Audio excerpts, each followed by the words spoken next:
Hello and welcome to Canada's History Spring Webinar Series. This series revolves around visual history, and over the next few months, and the past few months, we will hear from educators, public historians, and graphic designers who will speak about their experiences using visuals to share Canadian history.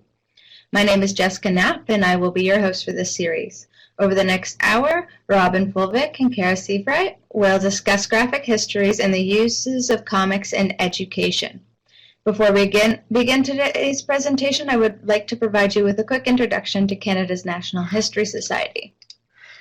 Canada's history is dedicated to promoting greater popular interest and recognition programs. Greater popular interest in Canadian history, principally through publishing, education, and recognition programs. If you are interested in knowing more or subscribing to our flagship publications, Canada's History Magazine or Kayak Canada's History Magazine for Kids, you can click on the links on the screen and save them for later. We are accepting both nominations and applications for the Governor General's History Awards for Excellence in Community Programming. If you are a part of or know of a great community event, activity, or programming that commemorates important aspects of our heritage, please consider nominating or applying for this award. The deadline for applications is June 30th, 2016. And at any time, you are always welcome to email me if you have any questions about these programs.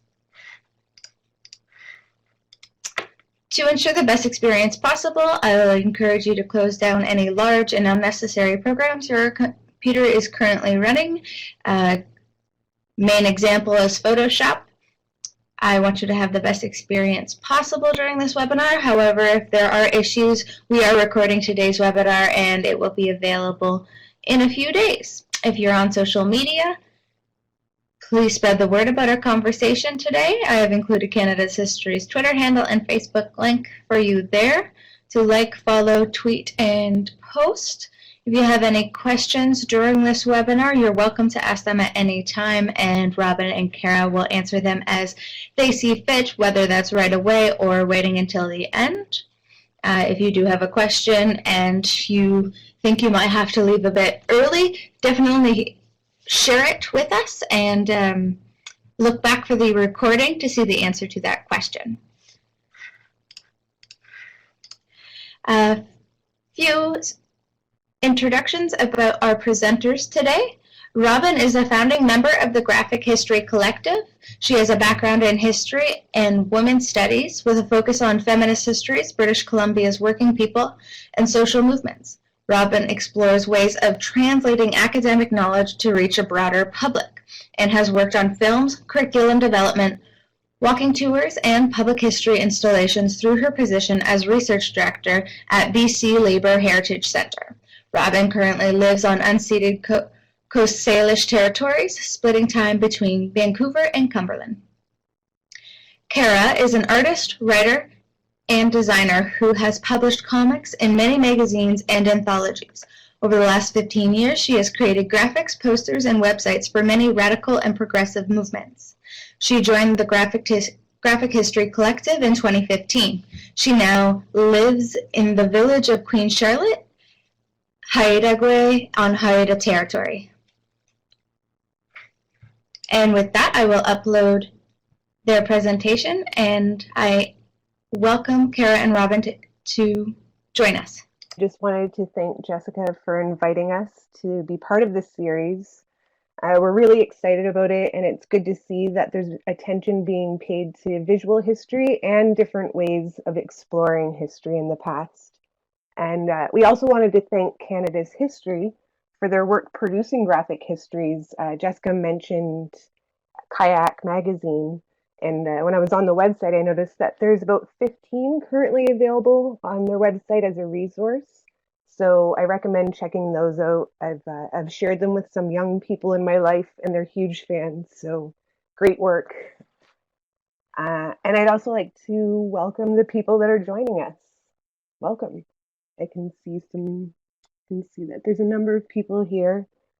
And we recognize that there's a lot of different reasons why you're here and why you might be interested in using comics in the classroom.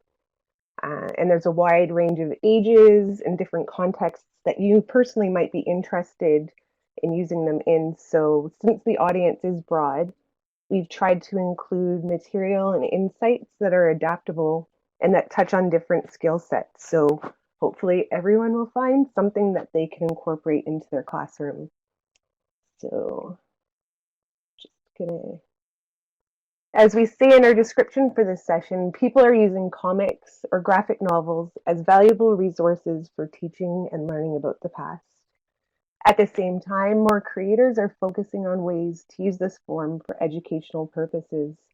So the Graphic History Collective entered into this growing field about 8 years ago, largely with little direct experience making comics, where our backgrounds are academics, activists, and artists, but not comic artists. And we've learned a lot along the way. There are many things we'd love to cover about this process and about history and about comics. But since we have such a short time, we're going to focus on the things we're most frequently asked about. So this is our brief overview here. We're going to talk about who we are and how we do our work together. And we're also going to talk about lessons learned through this work and tips for those looking to create their own projects or bring comics into the classroom. We'll have time for questions at the end, as Jessica mentioned, and we'll be keeping an eye on the chat as we go. If we don't get to your question, hopefully we'll be able to follow up later on our website with answers and more resources.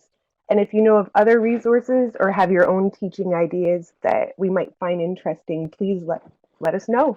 We'll have our email and contact information at the end of the slide show. Just talk a bit about us as the Graphic History Collective, and you'll get to meet some of our members. So I'm going to hand it over to Kara very briefly here. Kara, are you there? Hi there, this is Kara.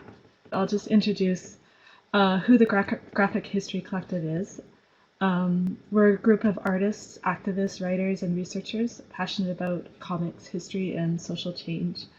And right now we have 5 active members, collective members, and who are a range of researchers, academics, writers, and artists. But we also collaborate with a whole bunch of other people, and also different museums. We've done work with artist-run galleries, activists, progressive presses, academics, and we also do events, comics, projects, and we put together some books. So Robin's just going to talk a little bit about how we work together. So yeah, we're part of a collective, which means that we have equal input and decision-making powers over the projects that we do and how they look and how they unfold. An important part of that process is really respecting one another and respecting that we're doing interdisciplinary collaboration. So we each bring different skills to the process. We've got different areas of expertise, but also recognize that even if somebody's not an expert, their contributions are also very valuable. And we learn things that are new from one another all the time. The other part of the collective that's really important is that we've got a very strong sense of responsibility to one another and the work that we do. And it makes self-organizing and taking care of all of the things that need to be done run quite smoothly for the most part. I'm going to move on to the next slide and hand it over to Kara. It's just a little collage of some of the things that we've done and that we've worked on. A huge component is the research, as you can see by that huge stack of books there, and also presentations, doing historical research into historical comics.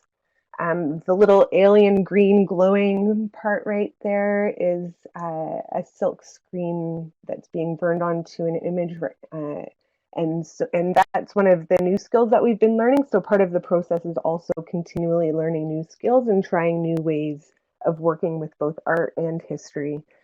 The center image there, as I mentioned, with our Skype calls and how this is actually pretty familiar to us because our Skype calls are always it's not a Skype call without a bit of difficulty. And so yeah, this is totally par for course for us. We do a lot of our work remotely. We've got members in Ontario, Kara's up in Haida Gwaii, I'm here in Vancouver and Cumberland. So we do a lot of our work remotely, and we also publish. You can see in the little article in the corner there. And so, yeah, this graphic here just is a very quick snapshot of some of the things that we've been working on over the years and future projects. If you can hear me here, over to Kara, and she's just going to talk a little bit about some of the projects we've worked on a little bit more thoroughly. So over to you, Kara. Okay, so some of the biggest projects that we've worked on so far are to publish two books. The first one that the Graphic History Collective published was called Mayday, a Graphic History of Protest, and that was in 2012. And our current book is called Drawn to Change: Graphic Histories of Working Class Struggle, and that was just published a few weeks ago. And both of these were published with Between the Lines. These are just some of the comics that were published in Drawn to Change.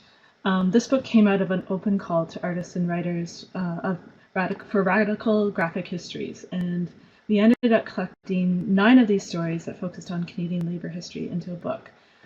And this book includes comics that from the 1890s about the Knights of Labor, Indigenous labor struggles on the Salish Sea, days of action in the 1990s in Ontario, all the way to the struggles of live-in care workers. And also the other one here is about SORAC, which was a union of mostly women. It was the Service Office and Retail Workers Union of Canada. So each comic has a preface by a historian or activist, and there's tons of footnotes as well. And you can see previews of these comics and some of the full comics that didn't make it into the book on our website. And yeah, and if you're interested in ordering the book, you can get it online at Between the Lines Press or Amazon or at your local bookstores. I think we're getting into most bookstores across Canada now. So I'm just going to talk a little bit about my process as an artist and writer working on a comic in this book. So I created a 25-page story for this book on Bill Williamson. And Bill Williamson was born in Winnipeg in 1907. He ended up being part of some of the most political movements of his time, including the On to Ottawa Trek, the Regina Riot, and the Spanish Civil War. So he was a really interesting guy. So I started researching. I think I first read about him in a book about the Canadians in the Spanish Civil War. So I started researching a little bit about him and found out that he was a photographer, and some of his photos were in the National Archives in Ottawa. So I went to Ottawa to track those down, and also found some letters that he had written. And he also did 9 hours of interviews with the Imperial War Museum in London, UK. So I ended up ordering those interviews and transcribing a bunch of them. And that's how I kind of had the story for my comic. But I had to write a story I wanted to use his own words, since he was such an interesting person, and just his figures of speech and everything, where I wanted to capture that. So I ended up writing a script, kind of like end up writing a comic strip, kind of like what you would write as a film script, with the images. You can kind of see it a little bit there. Each panel, I would lay out the words and what that panel was going to be. And some of the challenges I came across just writing this were trying to boil down this crazy long story of this whole guy's life and kind of stay close to his truth and to his words, but also kind of put this story together. And I had a lot of help from Sean, who was another collective member, who was a great editor. So one thing this was the first long format historical comic that I'd ever done. I do other kind of nonfiction and fiction comics as well, but one thing I learned from doing this historical comic, that visual research is as important as other types of research, just trying to find out what things look like at the time. So in this slide, you can kind of see some of the images that I researched, and this is of the relief worker strike, which happened just before the On to Ottawa trek. So I wanted to Yeah, I did a lot of research online, in books, libraries, just to see how things looked and then translate them into images on the page. So the next part of creating a historical graphic novel or comic is the drawing part, of course. So this is a little bit of my process here.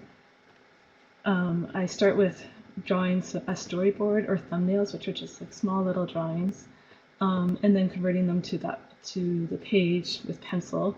And I use a colored pencil that can be easily erased digitally, so usually green or blue pencil.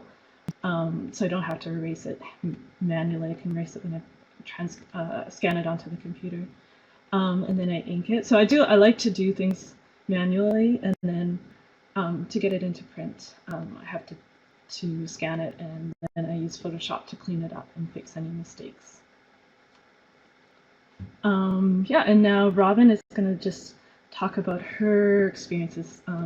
So I'm gonna take off from what Kara was talking about learning through doing, and this is this is a picture of me participating in a historical reenactment in Shelburne, Nova Scotia.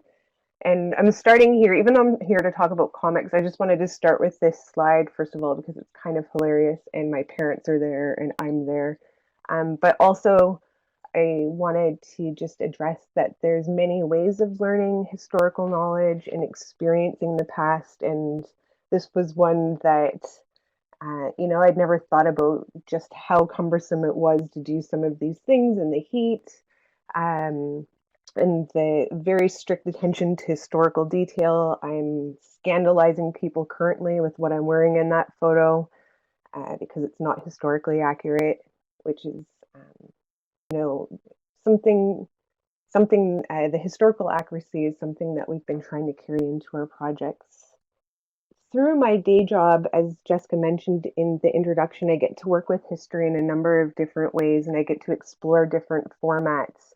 And just quickly, there's a public history installation that you see in the plaque there, walking tours, film project, lesson plans, curriculum.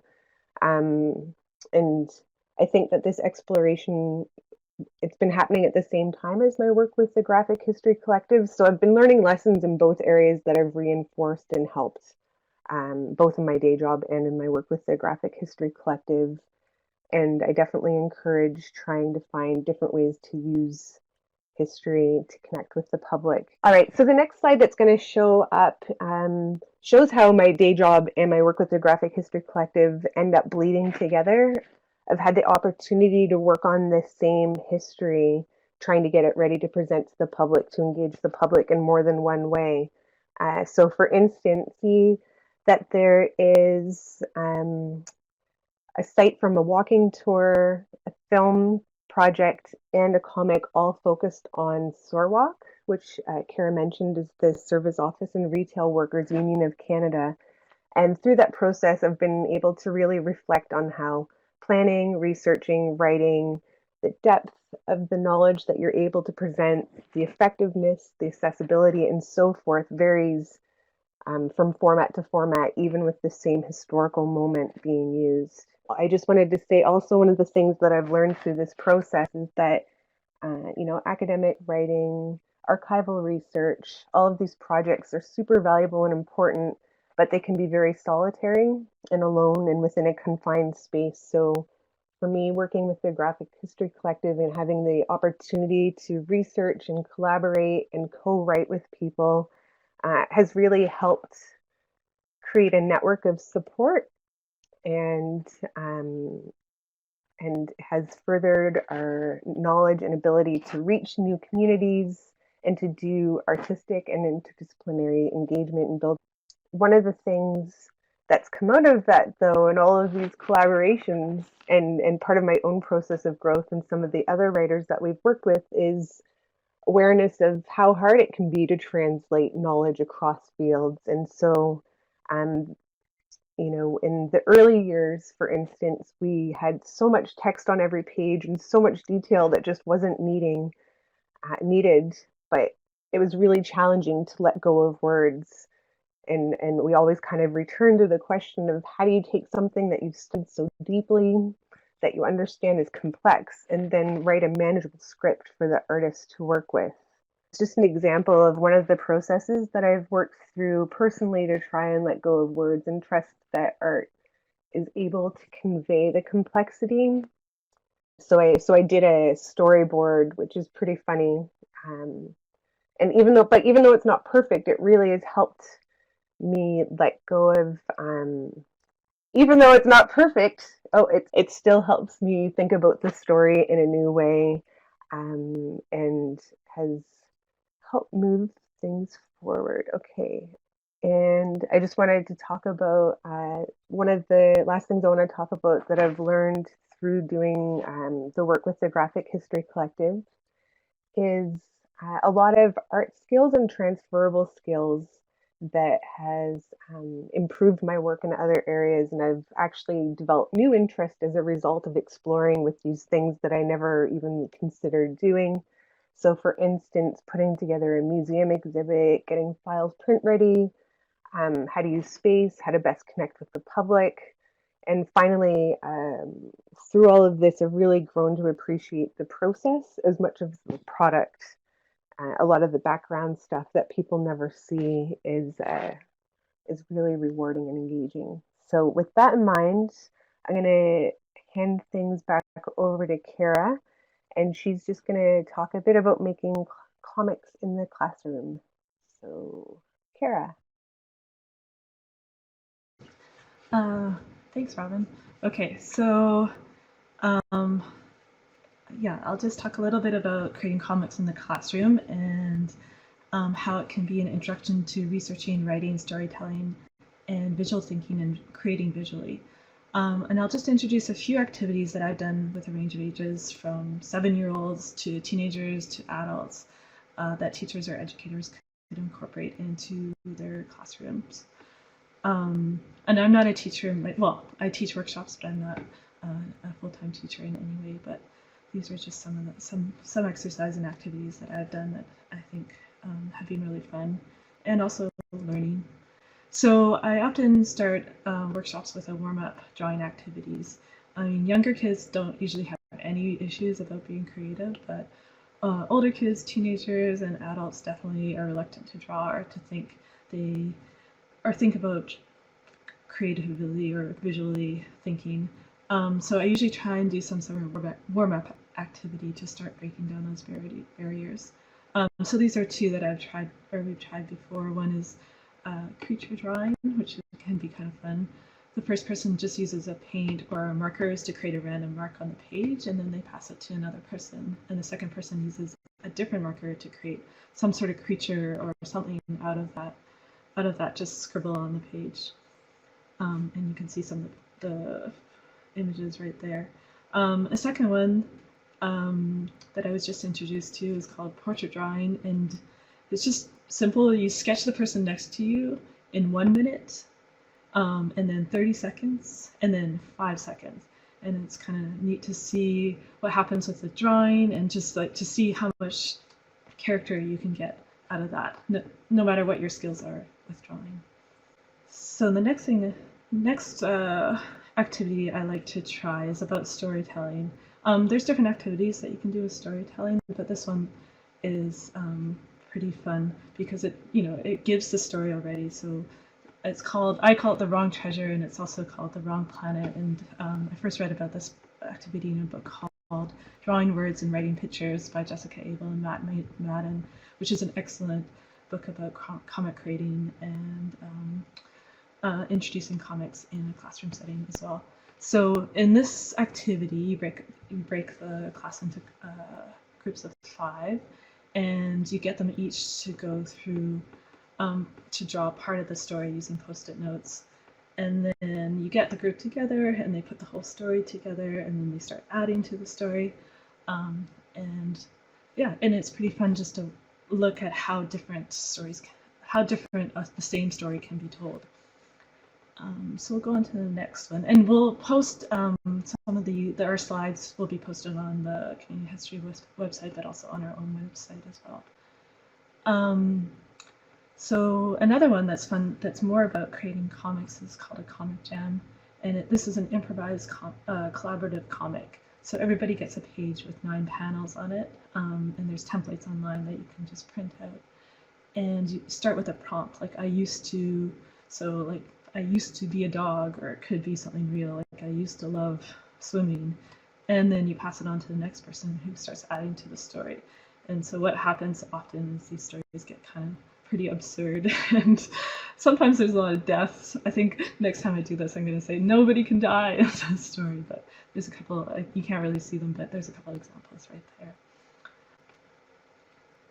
So on the next slide, it just another activity that I've done with teenagers is to do a 1-page autobiographical comic, kind of based on the comic that you see on the left there, the 6-panel biography. So this is just a very, like, 1 page, like what do you want to tell others about yourself? So I did this with a group of teenagers, young adults, and we put it together in a huge accordion book. So each page was part of this book, and that's another fun one to do.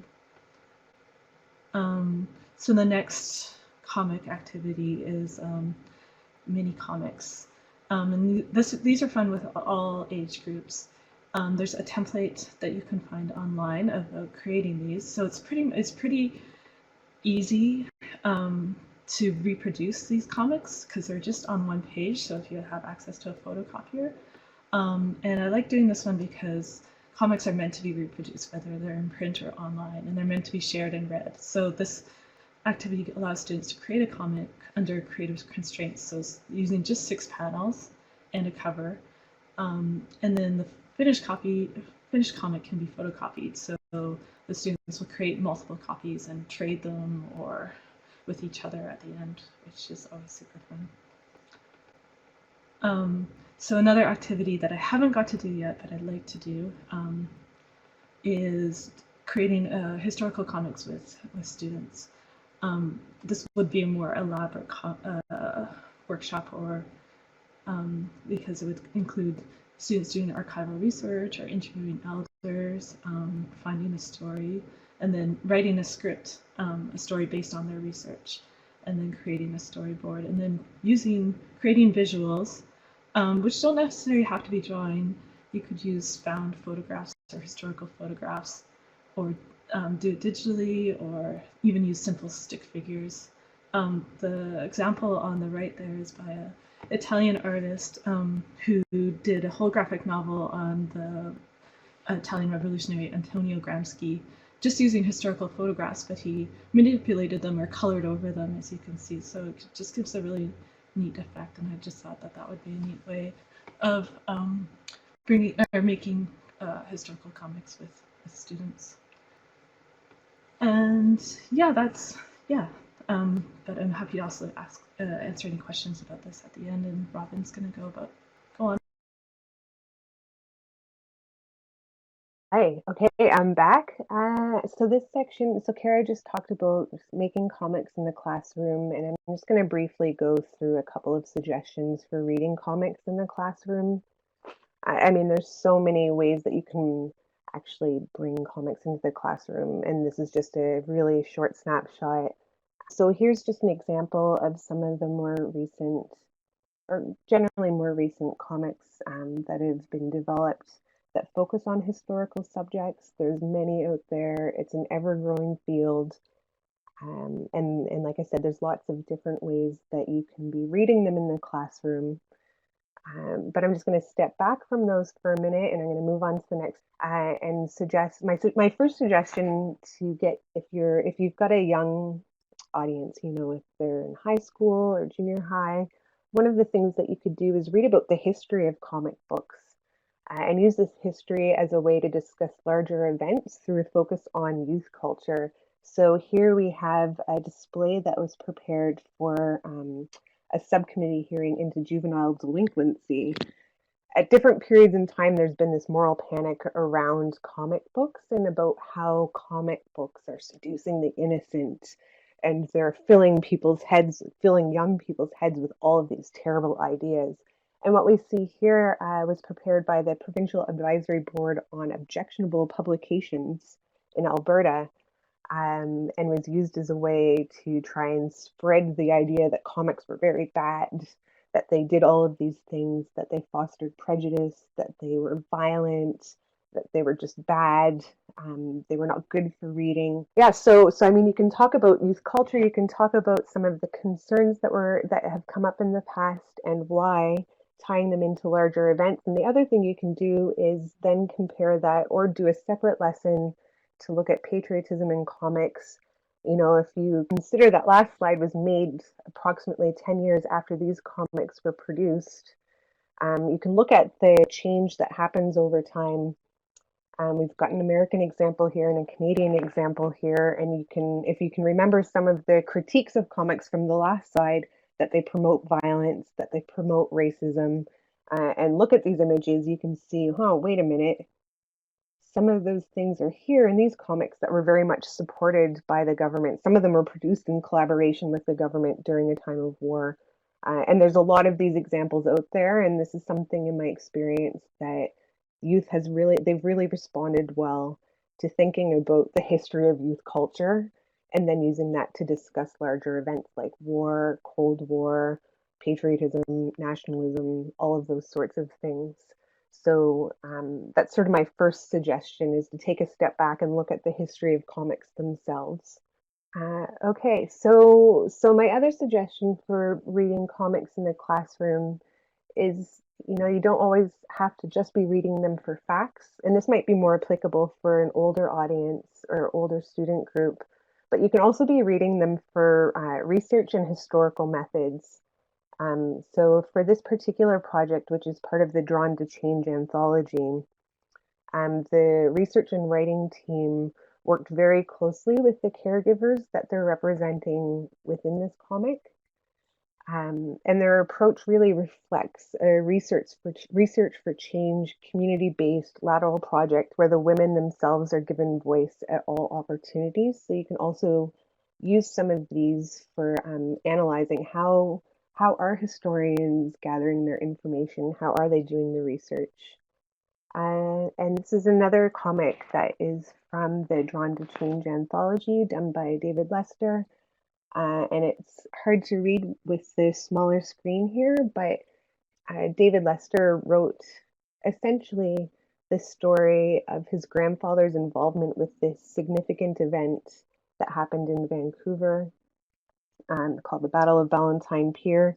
And so within the history of the event, he's actually weaving in his family history, which could be used again as you can look at it as a source of inspiration for getting students interested in their own family histories, interviewing people, and thinking about ways to share that personal connection with the past with others. So another suggestion, aside from just reading for facts and historical information, is visual literacy and trying to start to read images. So this comic is another one from the anthology, and it's called Working on the Water, Fighting on the Land, Indigenous Labor on Burrard Inlet. And if you look at the image, there's a lot going on in here that maybe wouldn't be apparent right at the outset. But in the background there, you see, so this is located on Burrard Inlet near Vancouver. In the back there, you see two mountains that most people call the Lions, but they're also known as the Two Sisters. And the story goes that they were daughters of highly respected leader, a period of war. The daughters convinced him to end it, and they became the Two Sister Mountains to be remembered for their act. You see the three figures there in the front that are standing behind the boat, and they represent the three nations that have historically used that particular area. You've got the Squamish, the Tsleil-Waututh, and the Musqueam represented there. The figures in the boat, that's actually from an archival photo of the Squamish canoe. In the front there, you've got a picture of Chief Matthias Joe, which is actually an amalgamation of two archival images. And you've got an image of the tall-masted sailing ships that were used to export lumber during a period of this great extraction rush that was happening. So you can read those images just simply on their own, but now you can see the same page, but with the text layered onto it, and you can see how a deeper layer of meaning is connected with those images. So you can not only read what's going on bit by bit in each particular section of the page, but also you can read the direct quotation from Matthias Joe, and you can read the narrative text there as well. Okay, and I just wanted to end with this slide here. This one is also from the anthology. It's called Coal Mountain by Nicole Marie Burton.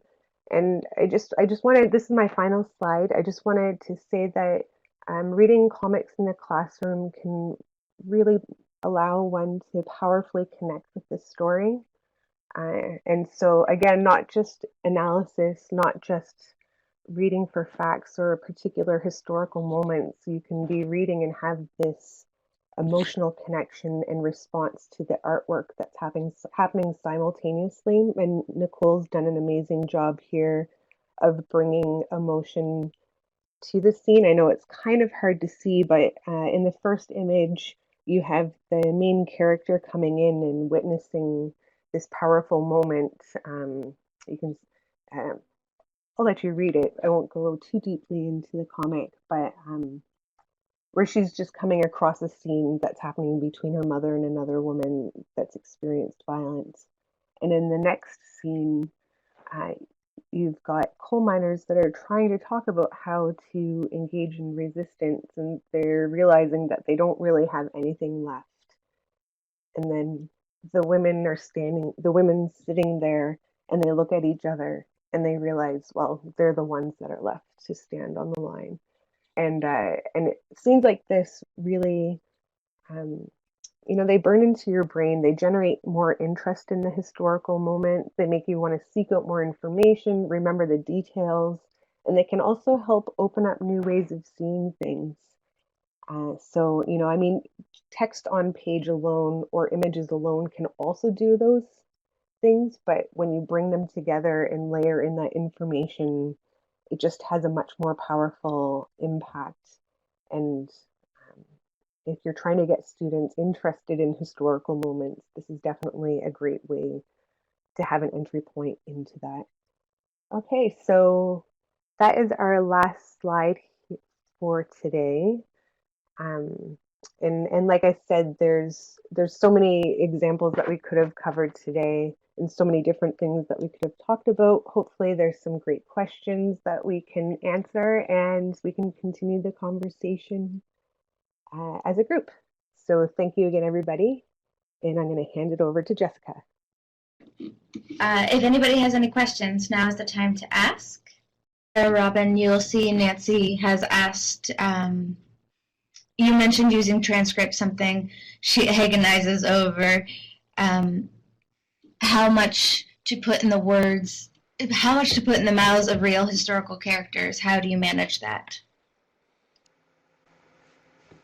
I guess I can talk about my experiences doing that. So yeah, I think that's challenging for sure. With the comic that I ended up doing, I ended up using all of my characters' real words because I had these in-depth letters and interviews.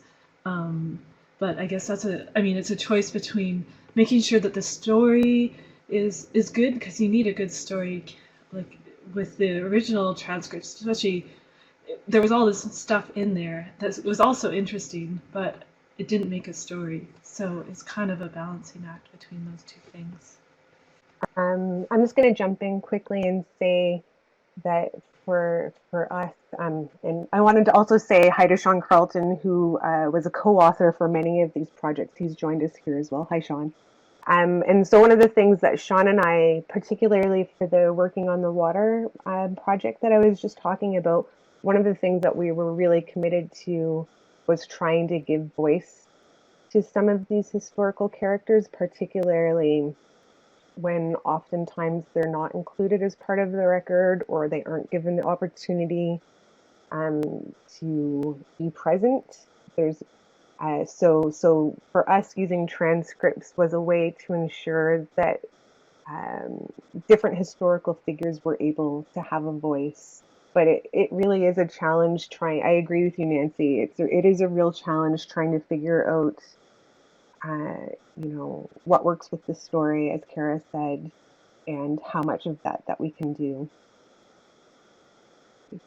And one unique thing about comics is that you use speech bubbles. So I think Eric just mentioned about using quotation marks, and it's interesting because I guess that the equivalent in comics would be speech bubbles. So I always try and make sure that in a speech bubble, and I'm using transcripts or historical record, that's exactly what they would say, or the equivalent. I'll ask the both of you, what are some of the issues besides using the words of a historical character that come up when reading and making historical graphic novels or comics? So with making historical comics, I think I touched on a few things, like the visual research. I think was what I found the most challenging, is just trying to find what things look like historically in those periods. It was a challenge. I mean, luckily there's a lot online, and there's also a lot of archives that have a digital photo collection, which is amazing. But just trying to find the right words for what you were looking for visually can be challenging. And Robin, do you have anything to add to that question? So challenges making comics aside from finding transcripts. I mean, there was a slide in the presentation where I mentioned the challenge of letting go of words. I think I really want to keep explaining things and bring along new information and include the complexities. So trusting that the artwork is going to also be able to bring that in and actually make it even more complex was really a challenge in the early parts, and we're still working on that and trying to figure out different ways to present both the narration and the voices of people that are speaking as characters within the story. And as Sean's just mentioned in the chat room here, that there are comics that have no words at all, which is amazing. And he just referenced Nat Turner and included a link in there if anybody's interested. So Nancy just mentioned how it takes as long to find references for the illustrators it does to write the script for comics, which is true. And Eric has another question here about my workshops. Were these my students, or did I parachute into an existing group? A little bit of both. I taught some workshops at the Ontario Art Gallery, so that was an existing youth group. That's the one we did the autobiographical comics, and I have gone into school classrooms. Teachers have invited me to talk about comics, and I think last year I had a group. They were all from local elementary schools and high schools and some adults, and there was 2 dogs. This was a huge workshop for 2 days, so a bunch of kids came of all ranges, and we did 2 days of comics, so a little bit of both. But I kind of had, for that one, I had free reign about how to organize it, and it didn't necessarily have to work with the curriculum. Question from Eric here, just about funding and where does funding from these projects come from? And I would say it's different from project to project, but largely the Graphic History Collective is a volunteer-based organization. But we do search for funding, namely to try and provide funding for anybody else that works with us. So even though we don't receive money ourselves, we're constantly trying to find funding for the people that we work with. So we've received some grant money, and from a number of different grants. And we self-fund. So the follow-up question was about the printing, and so oftentimes we will self-fund the printing. We do try to use union printers and union graphic designers to work with us, and so the funding comes from a couple of different streams.